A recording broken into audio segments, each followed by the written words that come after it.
IELTS speaking flow for coaches. This is the actual flow of the IELTS speaking session. It is a simulation of the mock exam with the coach acting as the examiner.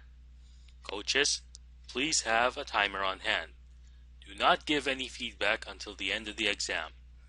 At the start of the session, coaches should introduce themselves to the students and explain how the session will be, such as, "Hi, I'm your coach for today, and we will practice the IELTS speaking exam. I'll be the examiner and you'll be the examinee, okay? Ready?" Part 1. Introduction. 4 to 5 minutes. The questions that will be asked in this part are familiar topics such as home, family, interest, work or study. Please refer to the library for the questions. Always start with the following questions. Could you tell me your full name, please? Could you show me your identification card, please? What should I call you? I will ask you a few things about yourself, okay? Then proceed with asking questions enumerated in the content library. Note, you do not need to ask all the questions on Part 1 written in the content library. Just pick one set of questions. Part 2, 3 to 4 minutes. You will give a topic that the student will talk about for 1 to 2 minutes. Copy and paste the question on Skype. When you give the topic to the student, give them 1 minute to think about the question and prepare for the talk.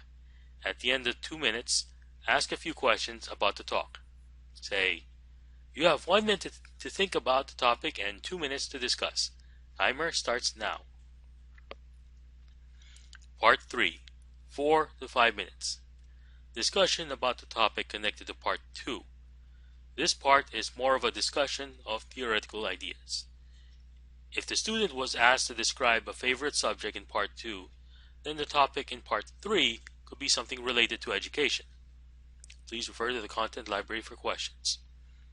After Part 3, give a short assessment to the student. Give him advice on how to improve himself or herself. Then go through the same process again. Practice and give a different set of questions. Cover as much of the topic as you can. After the exam, provide feedback on the student's strong points and areas of improvement. Point out any mistakes that would affect a real exam, such as hesitation, long pauses, and grammar errors.